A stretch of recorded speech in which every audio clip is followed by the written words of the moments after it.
Okay, this is the Mazda CX-5, and it's always been a favorite of mine. It gets a little update for 2024 with this new zircon sand metallic and this new trim. This is the CX-5 Suna, which I believe is equal to the carbon turbo trim in the US. I don't know why they have to name them different things in Canada and the US, but as you can see, the front end looks a little different for 2024.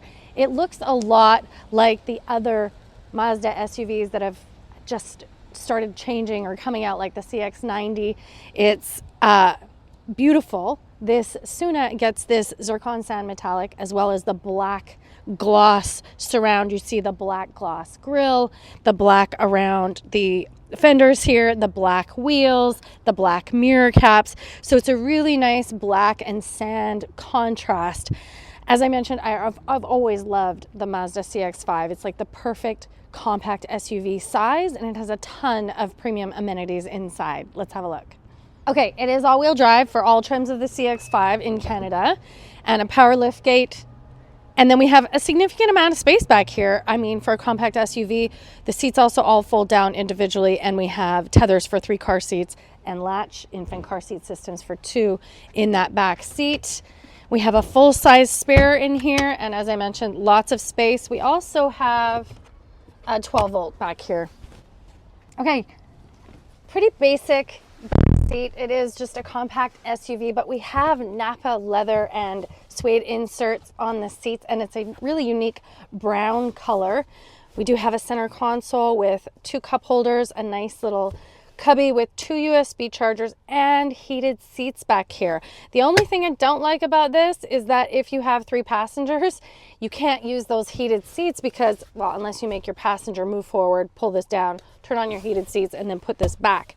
We have a little hump in the floor, but nothing serious, and we have vents back here as well as seat back pockets, and these seats are comfortable.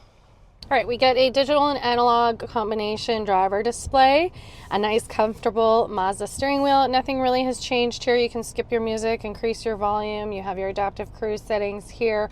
This does have adaptive front headlights that turn with you around corners. I love that. This also has a head-up display. I know it's really hard to see on camera, but it does have a nice clear head-up display that even has the speed limit sign on it. A nice size touchscreen, and it's super clear. And for Mazda, this is a touchscreen now. Even when you're driving over 8 kilometers an hour, or whatever there used to be on their restrictive screens, it used to be a touchscreen when you were stopped and going really slow, but this is actually a touchscreen at all speeds, which I really love, and it came from the CX-50. One of the things I wish they would have also brought from the CX-50 is a panoramic sunroof. This just gets a small sunroof. I would like the panoramic, and the CX-50 was the first one to get that for Mazda. We have heated and ventilated seats, hard touch dual zone climate, which I love, and a heated steering wheel. A nice little cubby here, but it's also a wireless charging pad. So wireless charging, but it is wired and wireless Apple CarPlay.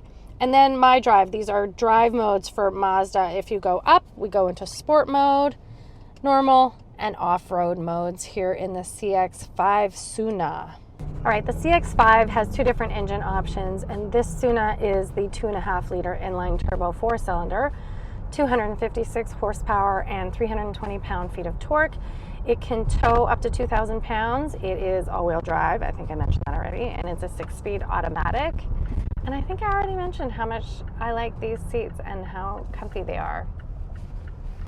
All right, the CX-5 starts at around 32,000 Canadian or around 30,000 US dollars. This Suna, or Carbon Turbo, I believe it's called in the US, is about mid-trim, and it gets you a lot of options and style, and I love the leather seats. They're really unique with the black and brown combination.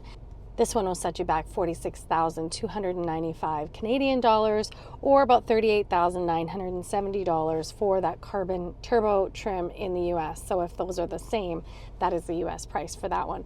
What do you think? I've always loved the CX-5. Like I say, I've had this every year for a few years now. Always loved it. It gets some great updates. It stays fresh. And I want to know what you think. Leave me a question or a comment, and we'll see you soon.